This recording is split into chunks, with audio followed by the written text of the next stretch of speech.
133 அதிகாரத்தில் 1330 குறட்பாக்களை வைத்து அகர முதல எழுத்தெல்லாம் ஆதிபகவன் முதற்றே உலகு என்று அகரத்தில் தொடங்கி ஊடுதல் காமத்திற்கின்பம் அதற்கின்பம் கூடி முயங்க பெறின் என்று தன் இரட்டு சுழி நகரத்தில் நிறைவு பெற்றிருக்கிறதென்றால் உயிர் 12 மெய் 18 அகரம் தொடக்கம் நகரம் நிறைவு என்றால் உயிரையும் மெய்யையும் இணைத்தார் போல ஒரு அற்புதமான நூல்தான் திருக்குறள் என்பது அந்த நூலில் இருக்கக்கூடிய ஒரு ஆழமான செய்தி.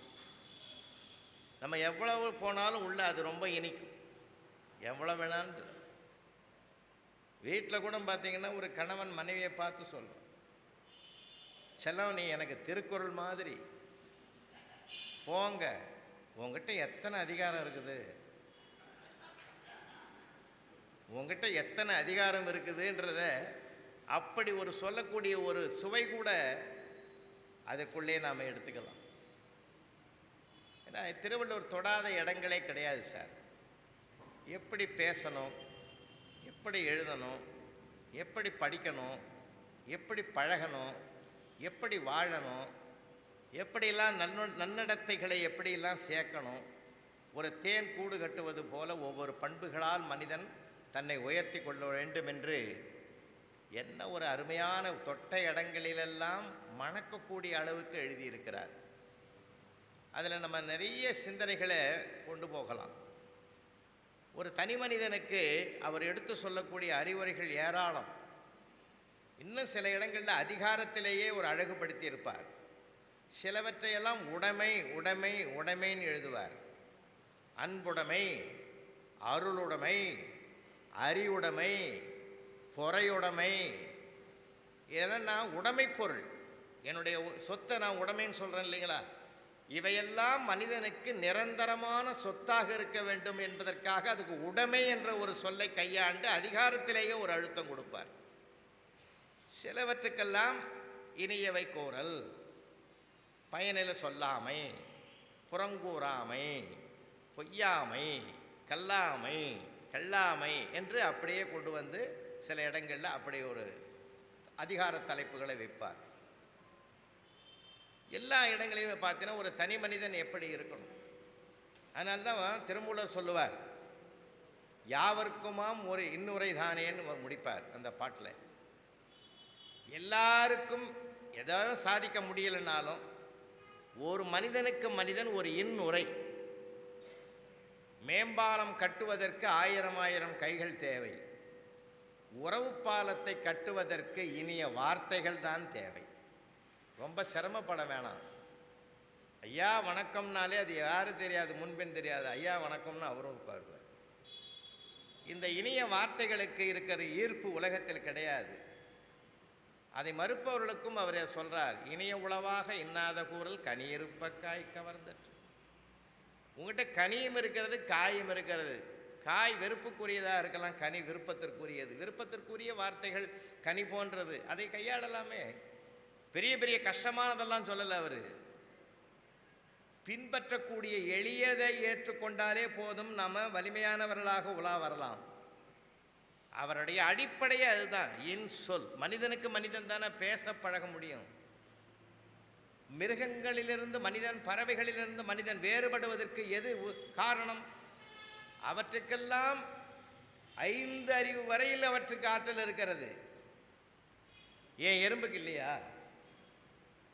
பறவைக்கு இல்லையா? மிருகங்களுக்கு இல்லை, எல்லாவற்றுக்கும் இருக்கிறது. ஆனால் அதையும் தாண்டி மனிதன் ஒருவனால் தான் அதை சிந்தித்து எது நல்லது எது கெட்டது என்று தீர்மானித்து அதை செயல்படுவதற்குரிய சிறப்பு மனிதன் ஒருவனுக்கு மட்டும்தான் இருக்கிறது என்பதனால்தான் கால்களால் நடப்பவை விலங்குகள், அவை கால்நடைகள். மனிதன் காலால் நடக்கக்கூடியவனாக இருந்தாலும் அவன் மனதால் நடக்கக்கூடியவன் என்பதனால்தான் அவனுக்கு மனிதன் என்று பெயர். அப்படியானால் அந்த மனம் என்பதுதான் அவனை தீர்மானிக்கிறது.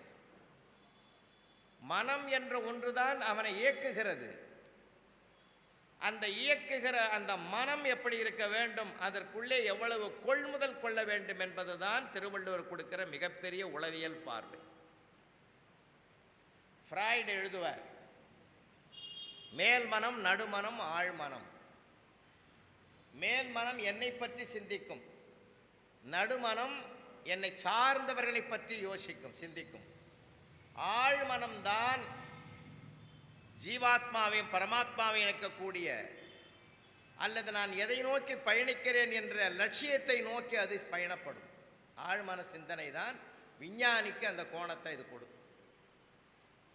அப்படியானால் இந்த மனம் எப்படி இருக்க வேண்டும் என்பதையும் அவர் அதில் தான் ஆராய்ச்சி பண்ணுறார். இந்த மனதினுடைய வெளிப்பாடு தானே எண்ணங்கள், எண்ணத்தினுடைய வெளிப்பாடு தானே சொற்கள், சொற்களின் வெளிப்பாடு தானே செயல்கள்.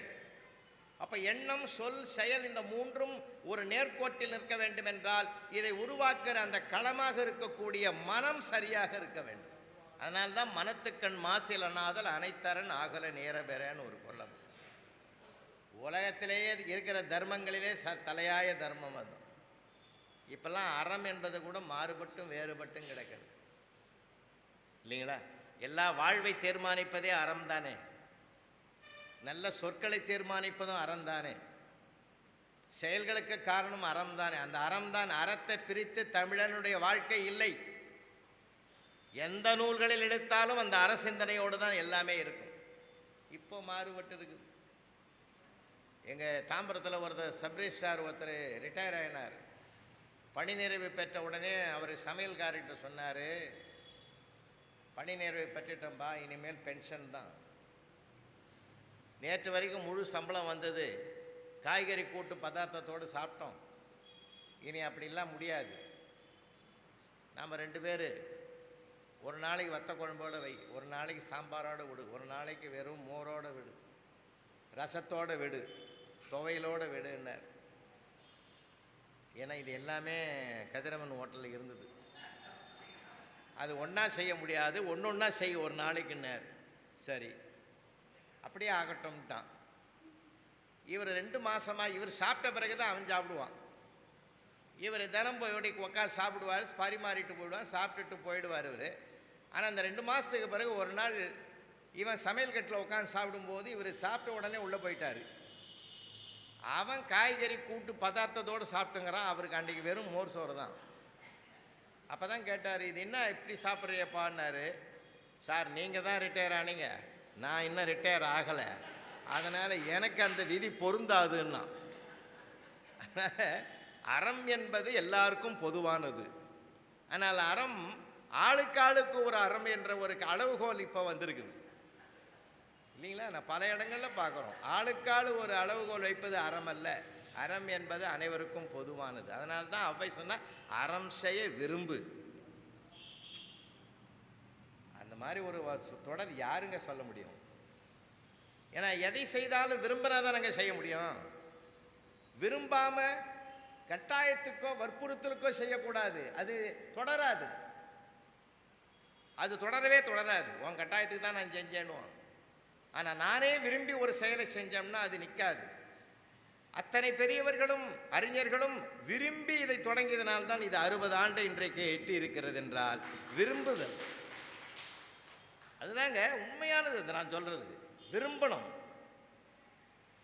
அந்த விரும்புகிற தன்மை தான். அதில் தான் சொன்னார், மனம் என்பதை தீர்மானிக்கிறது, அதையும் அதான் தீர்மானிக்குது. அப்படின்னா அந்த மனசை பக்குவப்படுத்துவதற்கு எவ்வளவு இருக்கு.